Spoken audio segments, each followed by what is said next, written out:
For 7 years the ocean held its secret, a submarine that slipped beneath the black water of the Barents Sea and never came back. When that secret finally surfaced, it did not offer neat answers. Instead, the wreck of S-80 revealed a sequence of small failures and frozen moments that together made catastrophe inevitable, and left 68 men lost, families bewildered, and investigators with a ledger of technical flaws and procedural gaps that read like a manual of what not to do. This is the story at the center of those discoveries. Shocking secrets unveiled, the disturbing truth behind the missing sub. The missing sub that became a recovered wreck was not, in the popular imagination, a Cold War blockbuster of espionage or sabotage. It was a workaday diesel-electric vessel, built in 1950 and modernized in 1957, a hybrid of post-war design and mid-century upgrades. It was, by January 1961, a platform of systems that had to work together under pressure. Pumps and vents, valves and engines, human hands and checklists. On a single winter night, that choreography failed.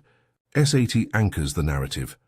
Around it orbit 2 other cases, smaller in time and scope, but eerily parallel in anatomy. A commercial diver named Alex, who died at Lake Oliver after a lockout-tagout form omitted a valve, and the July 2020 amphibious assault vehicle, AAV, sinking, that took the lives of several Marines and exposed maintenance lapses and training shortfalls. Each incident shows the same pattern: a technical fault, a human choice or omission, a procedural gap, and institutional answers that arrive late and incomplete. If this topic matters to you, and you want more deep-dive stories like this, subscribe and hit the bell. S-80 existed at the intersection of old and new technology. Built in 1950, the boat had served through a decade of Cold War patrols. In the late 1950s, it underwent modernization. Exact details of every upgrade are indefinido, but the result was clear enough to its crews: more complexity. Systems layered on older systems and a single routine operation, running diesel engines while submerged at snorkel depth to recharge batteries, required precise coordination. To understand what went wrong, it helps to picture the snorkel as a narrow, retractable breathing tube. When a submarine runs its diesel engines while just below the surface, that tube brings in air and throws out exhaust. In frigid waters, the head of that tube can ice over. To prevent that, a heating circuit keeps the opening warm enough to stay clear. If ice still forms, or if the boat pitches and the tube dips below a wave, an automatic valve is supposed to snap shut, a safety flap that keeps seawater out. When that flap fails to close, water floods the intake, and the ship's lung is filled with ocean. On January 27, 1961, during a night training patrol in the Barents Sea, S-80 was at snorkel depth running diesels. Sea spray and extreme cold set the stage. Investigators later reported that ice formed in the snorkel heating system, a critical failure point. When the snorkel dipped, the automatic valve did not seal. Seawater poured down the air intake. It reached the diesel engines in seconds, disabling them almost instantly and flooding the adjacent machinery compartment. Mechanics can fail cleanly in a single understandable failure. Catastrophes almost never do. In the case of S-80, a chain reaction took over. As water rushed in, the machines that had kept the sub alive lost power. Men scrambled for controls. In the dim, cramped compartments, confusion spread. Valves were misapplied, some controls reacted sluggishly, and under the force of water and emergency maneuvers, valve stems distorted. The commission convened after the salvage would later piece together these failures as successive links in a chain. The immediate trigger was mechanical, the snorkel flooding, but human and procedural errors turned that trigger into a tomb. Underwater, a ship's balance can change in an instant. A loss of power at the wrong moment, combined with misread controls and jammed valves, meant S-80 adopted a dangerous angle. Witnesses outside the wreck later described the descent as stern first. The stern settled toward the seabed and the sub struck bottom with crushing force. Impact and pressure did not end the calamity. Internal explosions, reported by investigators who examined the raised hull, tore through compartments. Some men were killed instantly. Others survived the initial shocks only to find themselves trapped inside a vessel that could no longer offer escape. It is here that the story turns human. The physical wreck could be described in diagrams and test reports. The human aftermath required a different vocabulary. Hours stretched into days. Emergency systems that were supposed to buy time did not, and a handful of men in forward compartments held on for some time before life ran out. Those who remained in aft sections were sealed off by damage, by bulkheads that held against the sea, but also trapped air, and by the structural chaos of a sinking that had not been resolved. One of the most disturbing things the recovery exposed years later was evidence of prolonged suffering and the impossible choices those trapped aboard made. Investigators reported signs that at least 2 men had taken their lives while still alive in the wreck. Other indications suggested desperate attempts at escape and long, futile waits for rescue that never came. The commission that examined the raised sub summarized these human consequences with sober phrasing. Lives ended in the dark, with limited means of escape and confusion about procedures that might have helped. Between 1961 and the moment the hull was brought to the surface, years passed. There were searches, but their scope and intensity were constrained by factors investigators would later point to and by political decisions that shaped information flow. Reports and files were later redacted for reasons that were stated officially, to protect sensitive infrastructure. Families and survivors, however, often took a different view. For them, the redactions were not merely bureaucratic. They felt like erasures of the men themselves, a removal of the ability to understand what happened to their loved ones. The tension between the stated reasons for secrecy and the understandable demand for answers became a prominent strand in the aftermath. The official timeline that would later be reconstructed by a government commission began with the cold and ended with a raised hull, but in between were repeated avoidable failures. Investigators found that emergency procedures, the very checklists designed to convert chaos into a series of mechanical steps, were not fully executed. Orders reported as given were not carried out in time, while some actions that might have mitigated the flooding were either delayed or performed incorrectly. It was a portrait of systems intended to prevent disaster that, under the stress of the real event, proved brittle. For the families of the missing sailors, the early hours after the sub disappeared were a fog. A telegram here, an official statement there, then silence. 68 names on a roster, no bodies recovered for years, and governments that in some cases offered limited information. The social aftershock rippled outward.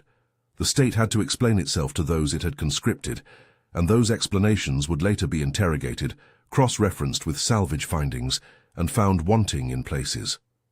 The recovery itself came in 1969, 8 years after the sinking. Salvage operations located and raised the wreck. The physical act of bringing S-80 to the surface was not only a technical feat, it was a moment of revelation. What lay inside the hull confirmed some hypotheses and raised new questions. Compartments were opened and catalogued. Personal effects, maintenance records, and the remains of systems were examined. Investigators, working methodically, read the boat like a book. The bent valve stems, the pattern of structural damage, the state of machinery and wiring. They described the evidence they found with clinical respect. Where the passage of time had preserved certain items, the condition of bodies and the state of specific compartments suggested both immediate carnage and prolonged survival. One of the things salvage made inevitable was confrontation with the human details that technical diagrams can sometimes obscure. In the aft sections where damage had been concentrated, investigators found men who had died in place, sealed from rescue. In forward areas, there were traces that allowed experts to conclude some sailors had persisted for days.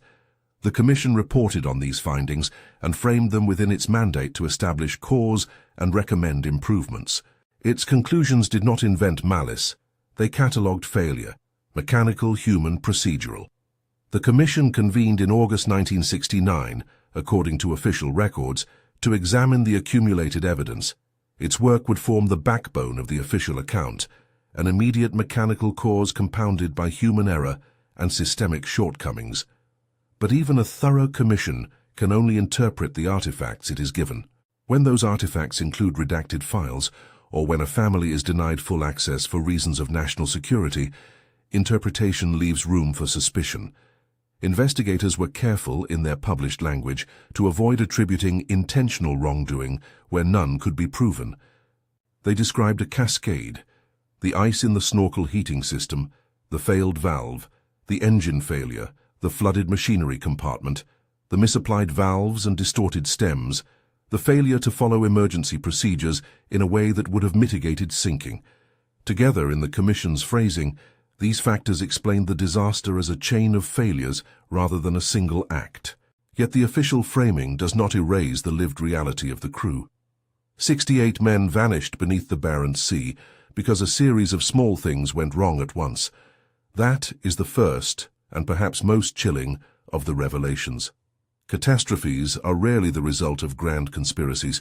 They are often the product of mundane oversights multiplied by environmental cruelty.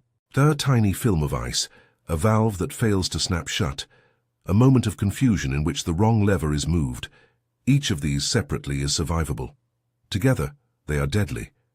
As the S-80 wreck was catalogued and the Commission drafted its conclusions, parallel stories were unfolding elsewhere that illustrated how similar patterns could play out in other contexts. They were not identical, but they shared the same anatomy: a technical vulnerability, a human omission, and institutional responses that arrived too late or were incomplete.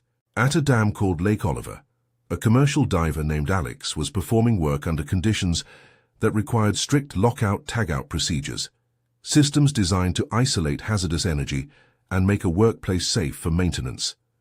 Investigators later reported that a lockout-to-tagout form omitted a valve. That omission left a suction hazard in place. When Alex was operating near that live suction, he was trapped. Rescue attempts were hampered by limited planning and delayed identification of the hazard. The outcome was fatal. OSHA reviewed the case and cited procedural failures. For the family, the sequence of events had an all-too-familiar ring: a form not fully completed, a valve not isolated, a person placed in harm's way. In another echo, the July 2020 sinking of an amphibious assault vehicle carrying Marines highlighted how maintenance, training, and rescue readiness intersect under stress.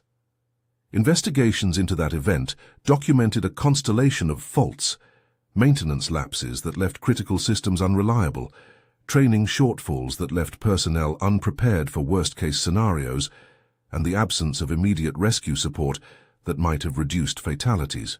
Command decisions and the readiness of rescue assets were scrutinized in the aftermath. The Marine Corps inquiry relieved certain commanders and recommended reforms, but families and advocates pressed for a fuller reckoning. These three cases, S-80, Alex at Lake Oliver, and the AAV sinking, do not fit the pattern of an intentional cover-up orchestrated across institutions.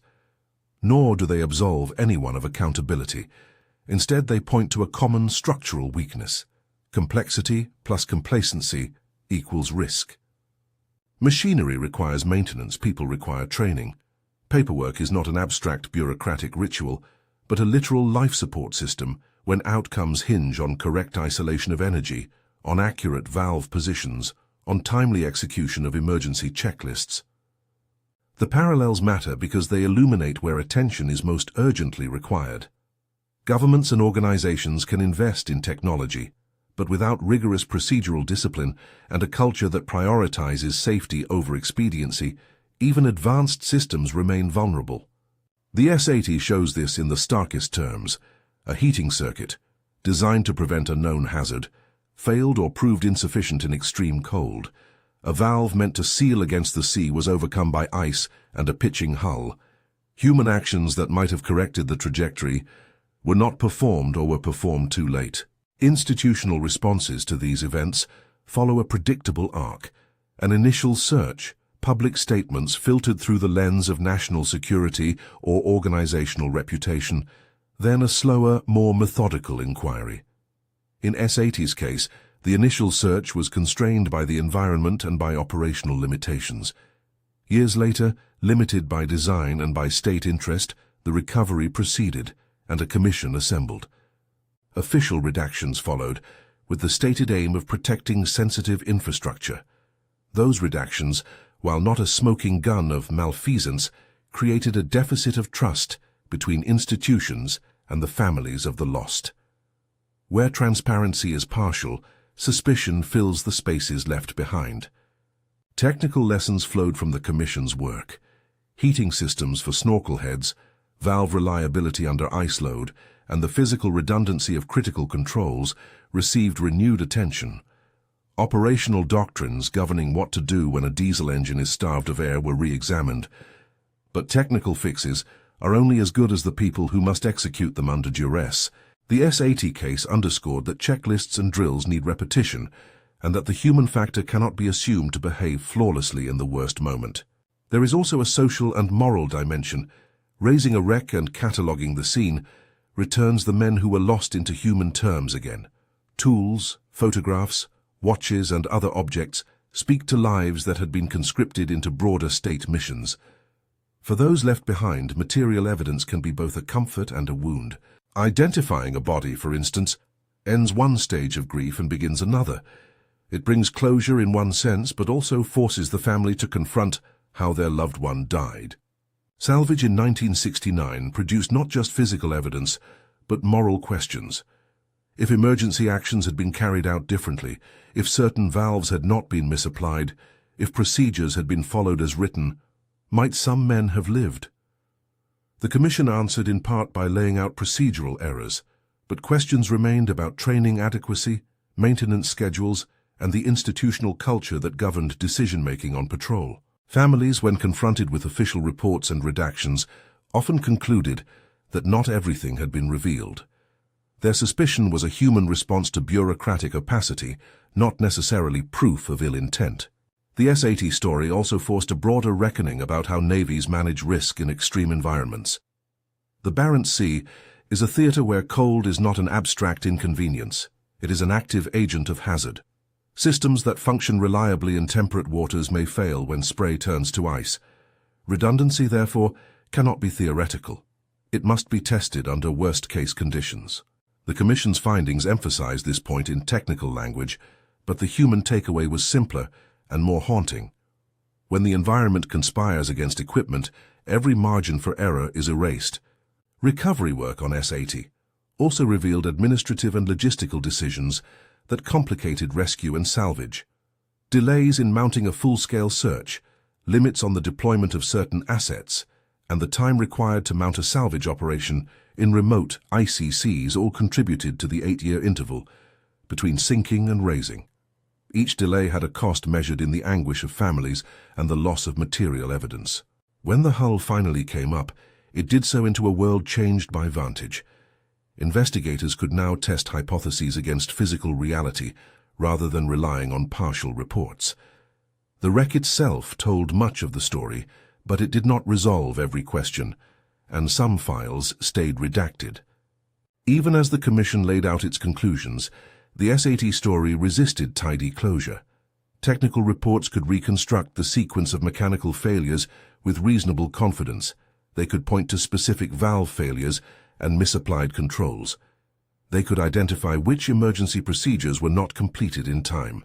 But the most painful truths, the moments in which human beings chose or were denied the chance to choose how to act, were imprinted on the vessel in a way that mechanical diagrams could not fully render.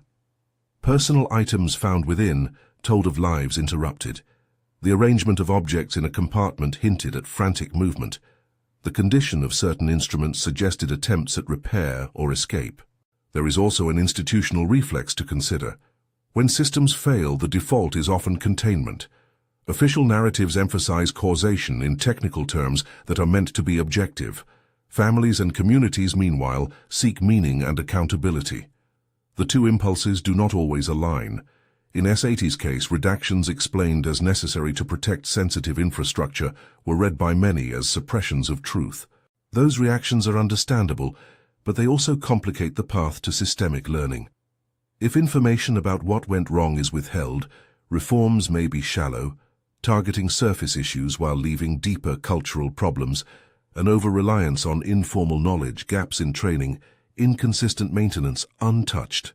To understand why small errors produce large tragedies, consider how modern systems distribute responsibility. Safety often rests at interfaces, where mechanical parts meet human judgment, where regulations meet practice, where written procedures meet the fog of a real emergency. At each interface, the potential for drift exists. Forms are filled carelessly, spare parts are deferred in favor of other priorities, drills are scheduled but not internalized. S80 illustrates how drift at multiple interfaces can conspire with environmental hazard to produce catastrophic outcomes. The human stories around S80 expanded beyond the immediate crew. The families of the lost were left to manage social, emotional, and economic consequences. Incommunicado crew members meant pension complications, unclear timelines for death certificates, and long stretches of ambiguous grief. The state's obligation to explain itself encountered the state's need to keep certain files confidential. Where the public sphere demanded transparency, institutional practice offered partial answers. As the narrative stretched from the night of January 27, 1961, to the salvage in 1969, and the commission that followed, the story took on a legal and ethical dimension. Investigations into Lake Oliver and the AAV sinking served as compact case studies for how responsibility is assigned and how reforms are proposed. In Alex's case, OSHA's involvement highlighted how regulatory mechanisms can respond to workplace fatalities in civilian contexts. In the AAV case, military procedures and command accountability were brought under scrutiny. Across these contexts, the recurrent theme was that institutional learning often arrives after catastrophe, and that reforms, while necessary, come at a cost that can never be fully repaid to those lost. But the S-80 salvage also offered a macabre kind of clarity. The raised hull forced a confrontation with what had been merely suspected. Investigators could now note evidence of attempted repairs, the geometry of damage consistent with a stern first impact, and the state of certain emergency systems. They could place personal items in context and use them to corroborate timelines. Yet some elements remained indefinido. Precise sequences inside some compartments, the full set of decisions made by officers in the minutes after flooding, and whether all possible emergency options had been attempted before the descent. One of the Commission's more consequential tasks was to translate findings into recommendations intended to prevent recurrence. Without minimizing the technical specificity of those recommendations, their broader implication was clear. Systems must be resilient. Personnel must be trained to a standard that anticipates failure rather than assuming procedure will be sufficient. And transparency, where it can be safely provided, helps families and institutions alike make sense of loss and adopt reforms with public trust. The recovery images, as described by investigators, were restrained in tone but searing in implication. The boat, once a workplace and a home for crews, became a frozen archive of the final hours of 68 men. Evidence of survival attempts, items laid down in sudden haste, and the physical patterning of damage all told a story of human beings contending with mechanical betrayal and environmental hostility. There is a particular cruelty in the kinds of failures that took S-80. They are not dramatic in the cinematic sense, no villain pulling a lever, no act of sabotage. They are the kind of bureaucratic and technical shortfalls that can be corrected with discipline and resources. Better heating capacity on snorkel heads, more redundant valve designs, stricter maintenance timelines, improved drills that are realistic under stress, and a culture that ensures paperwork is treated as safety critical rather than administrative. In that sense, the shocking secrets the title promises are not principally conspiracies but the sobering truth that complex systems fail often for mundane reasons, and that people die when those mundane reasons accumulate. As the narrative moves from the raised hull to the Commission's ledger of failures, certain moral contours become unavoidable. The state has obligations to investigate, to explain, and to act. Institutions charged with public safety must be accountable in ways that families recognize as meaningful. And the lessons of S-80 are transferable. In any system where human life rests on the correct functioning of machines, the human elements, training, culture, paperwork, readiness, are as decisive as the hardware. The story has other shadows too. The decision to redact files to protect sensitive infrastructure may be defensible from a security standpoint, but it leaves survivors and families in moral limbo. Where redactions obscure decision-making, suspicion grows. Where investigations are thorough but public reporting is partial, public trust is eroded. Those are problems not solved merely by technical reform. They require an institutional willingness to reckon openly, even when openness risks embarrassment. In the months and years after S80's recovery, the Commission's findings circulated in official channels and among specialists. The public conversation, however, remained fractured. Some accepted the official account as a tragic but explainable accident.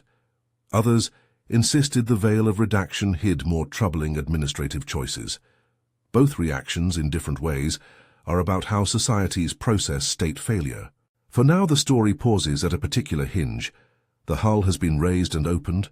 The Commission has catalogued mechanical causes and procedural lapses, and public debate has turned to questions of transparency and reform.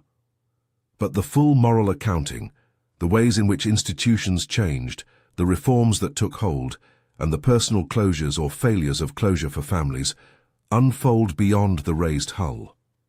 Parallel cases like Alex at Lake Oliver and the AAV tragedy provide short, sharp reminders that the anatomy of failure repeats itself in civilian and military contexts alike.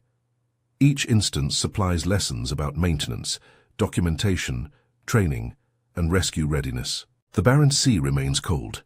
The men of S80, once listed as missing, were physically returned to history only after the immense technical effort of salvage. Their names and the items that were recovered with them became evidence. That evidence allowed investigators to reconstruct a chain of events that began with a simple physical vulnerability and ended in a human catastrophe. The Commission's account did not supply a single dramatic cause. Instead, it offered a sobering ledger: ice in a heating system, a failed snorkel valve, rapid flooding, misapplied controls, distorted valve stems, and emergency procedures that were not completed in time. Even now, certain details are indefinido. The minutiae of decision-making during the crucial minutes, the full contents of some files, and the complete operational context of every maintenance decision preceding the patrol. Those gaps are not incidental. They are part of why families asked and continue to ask for fuller disclosure.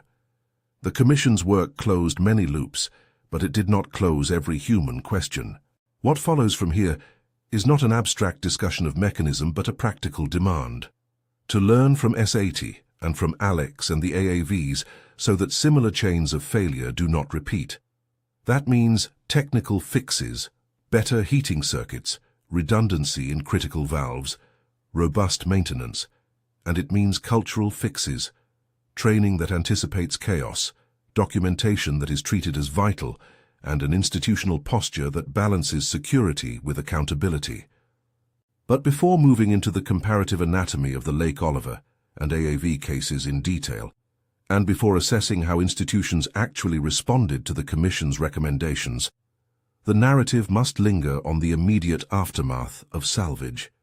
The moment the hull broke the ocean's skin and investigators stepped into the light was, for many, the moment the mystery matured into moral obligation. What they found inside would anchor the debate. Clear evidence that some had lived for days after the sinking, that some had died instantly, and that in at least 2 cases there were signs consistent with self-inflicted deaths. Those facts horrified the public and focused attention on the human cost of error. Investigators catalogued the physical scene with care: the placement of bundles, the orientation of personal items, the state of wiring and mechanical linkages. They described valve stems bent under force and controls that showed signs of manual manipulation in the minutes before fatal events. Where the material record ended, oral histories and family testimonies began, and those testimonies often pressed against the redactions and omissions left by official reports. The next stage of this story will move from reconstruction to consequence. How did navies and civilian regulators actually change their practices? What reforms were instituted, and were they sufficient? How did families receive compensation or closure, and what longer-term reforms did the Commission recommend and enforce? Those questions, and the 2 parallel cases that echo S80's anatomy of failure, shape the next phase of this investigation. For now, the raised hull sits as a stark artifact of how fragile the safety of a crew can be in the grip of environmental extremes and human error. The S-80 saga offers a clear lesson. The difference between survival and disaster often comes down to the smallest components: a heating element, a valve, a ledger card on which a crucial checkbox is left empty. Those small things, when they fail together, can produce a scale of loss large enough to change how institutions think about risk. Sources and links are in the description. If you want to support investigative episodes like this, find the Patreon link below. Those small components, a heating element, a valve, a falsified checkbox, became the hinge on which 68 lives turned. What followed the salvage was not only technical debate, but an ethical reckoning about how institutions learn from loss, how families are respected, and how memory is preserved without descending into myth. Official response took predictable shapes. The Commission produced a set of technical recommendations: strengthen heating capacity for snorkel heads, redesign or add redundancy to critical valves, review linkage robustness so that stems cannot distort under emergency loads, and clarify which emergency actions must be prioritized when diesel engines are suddenly starved of air. Training regimes were to be updated, drills intensified, and maintenance schedules reviewed. Those recommendations addressed the immediate failure modes the hull made visible. They were sensible, narrow, and in many ways banal, precisely the kind of changes that often prevent repeat tragedies.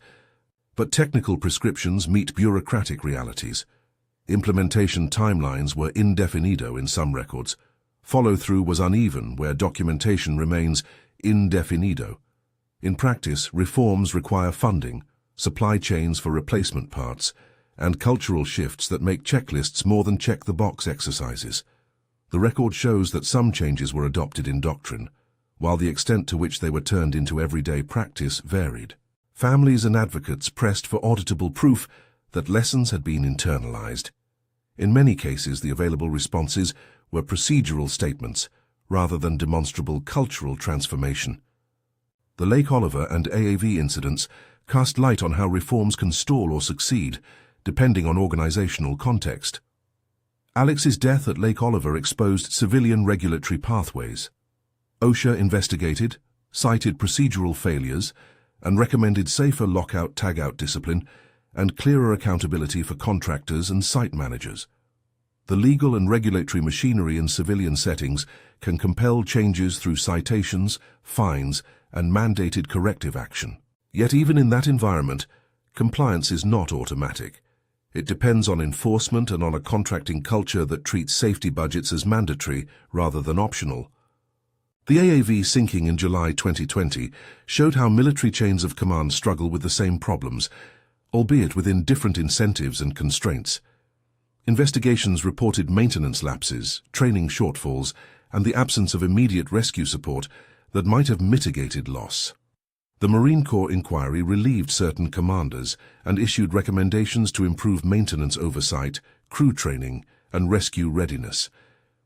These actions signaled institutional accountability in a narrow sense. Leaders were held to account administratively, and some procedures were re-examined. Whether those changes amounted to deep cultural reform, only time and future audits could demonstrate. Families again demanded transparency beyond administrative memos. They asked for clear audits showing sustained compliance and for mechanisms that made safety concerns visible and actionable before catastrophe. Across these cases, a pattern emerges that is less about blame than about structure. Complex systems distribute responsibility. When something fails, everyone at the interfaces is implicated. Technicians who deferred a repair, officers who assumed a maintenance item was complete, managers who prioritized operational tempo over parts procurement, inspectors who accepted paperwork at face value. Reform must therefore work at many levels: the hardware, the human, and the organizational. A new valve design is meaningless if the valve is not stocked, or if crews are not trained to recognize its failure modes. A better training syllabus has little impact if leadership pressures crews to skip drills. This is the difficult lesson that surfaces again and again. Another persistent tension is secrecy. Redactions in the S-80 files were explained as necessary to protect sensitive infrastructure and national security. That reasoning is not frivolous. Submarines operate in a realm where technical detail can translate into strategic vulnerability. Yet when redactions encroach on the story of how people died, families reasonably feel cheated of truth. The ethical balance between protecting state secrets and honoring the right of the bereaved to know is delicate. Transparency where safely possible, releasing non-sensitive findings, sharing timelines, giving families access to non-classified portions of records would have bridged some of the trust gaps. Where that did not happen, suspicion swelled and public discourse hardened into competing narratives. There is also a practical element to consider, the cost of delay. 8 years passed between sinking and salvage. In an environment of ice and deep water, salvage is expensive, hazardous, and technically demanding. Those are not excuses, they are constraints. But delays have consequences that extend beyond grief. Time erodes evidence and memory. It complicates identification and undercuts the public's ability to scrutinize institutional claims. In the S-80 case, recovery yielded the facts that only the hull could show. But every year spent on the seabed increased the sense that answers were both demanded and deferred. Institutional reforms, to be meaningful, must engage with that political reality. Naval authorities can and did change technical standards, but durable change comes from embedding safety into procurement cycles, maintenance contracts, training timelines, and reward structures. It requires treating safety documentation as living artifacts, audited, enforced, and resourced, rather than static forms filed and forgotten. In industries and services where lives are at stake, paperwork must map onto practice, and practice must be demonstrable under inspection. Human consequences, finally, resist full institutional remedy. Families of S-80's crew navigated grief complicated by ambiguity. A name on a list is a different thing from a body returned, a grave to visit, or a precise account of last hours. Salvage provided some closure. It also reopened wounds. Identification allowed legal processes, death certificates, survivor benefits, the bureaucratic closures that follow a confirmed fatality, to progress. Yet no administrative step can return a person or heal the existential rupture left by sudden collective loss. Institutions can offer apologies, compensation, and reforms. They cannot substitute for the private reckonings of those left behind. There is a moral texture to the administrative choices that followed. Where organizations responded with immediate, transparent steps, public trust was more likely to be preserved. Where responses were slow, partial, or couched in secrecy, skepticism hardened. The S-80 narrative thus becomes not only a technical case study, but a story about how states and corporations narrate failure, whether they adopt a posture of contrition and learning, or whether protection of reputation becomes a priority that crowds out candid examination. Returning to the title's promise, Shocking Secrets Unveiled. The revelations here are searing but not sensational. The most disturbing truths are prosaic. A heating element allowed ice to form. An automatic valve failed to function as intended. A sequence of small mistakes combined with environmental hostility to produce catastrophe. Those details, once the hull was opened, were no longer hypothetical. They were visible, catalogued, and turned into recommendations. The secrets are less about intentional concealment and more about institutional blind spots, where safety disciplines erode, where forms become rituals, where pressure to perform overrides the time needed to maintain the machinery of safety. There remain open questions. Some operational records are indefinido in public files. Precise timelines inside certain compartments are indefinido. The degree to which training reforms were embedded across fleets is indefinido. Those blanks matter. They are the spaces where doubt resides and where families continue to press for more. The Commission answered many technical questions, but could not, and did not attempt to, supply every human detail. That is both a limitation of inquiry and a reminder that some parts of loss are inherently private, knowable only to those who lived them. Yet even within those limits, the S-80 story yields practical lessons. First, redundancy matters. Critical functions should not depend on single component integrity, especially in environments where cold and sea spray create predictable hazards. Second, training must simulate degradation, not just nominal performance. Crews need to practice under realistic failure modes so that when instruments lie and alarms scream, human judgment has been hardened by experience. Third, paperwork must be auditable and consequential. A lockout, tagout form, a maintenance log, a signed-off checklist. These are not administrative trivia, they are life-preserving instruments. Fourth, transparency must be calibrated so that families receive humane disclosure where feasible, even if state secrecy limits technical detail. Where disclosure risks strategic harm, intermediated briefings and independent oversight can reduce suspicion. The human cost of neglecting these principles is immediate and irrecoverable. The images recovered from S-80, personal items, hastily placed bundles, the geometry of the final hours, remain a testament beyond technical analysis. They are the human evidence that transforms abstract recommendations into moral imperatives. Those who survived in forward compartments for days were living testaments to the limits of emergency design.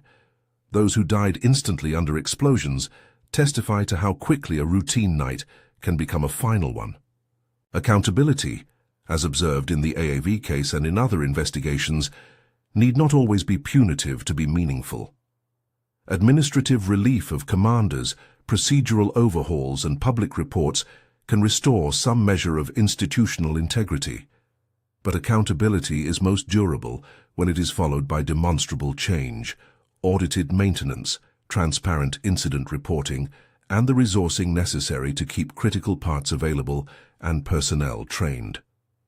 Where those follow through, the lessons of S-80 and Alex and the AAV can save lives. As the narrative closes, it is worth pausing on memory. The men aboard S-80 were sailors whose lives intersected with a state project and a global tension they did not choose. Their loss became a technical case study, a set of recommendations, and a yardstick for institutional learning. All of those outcomes matter, but they cannot replace the simple human act of remembering names and stories. Memory can be enacted through improved safety protocols and through the public record. It can also be enacted through quiet acts, a plaque in a small harbour, a family photograph preserved, a name read aloud at a veteran's service, remembering anchors, technical reform in human value. What the world learned when S-80 came to the surface was not a neat moral with a single villain or a single fix.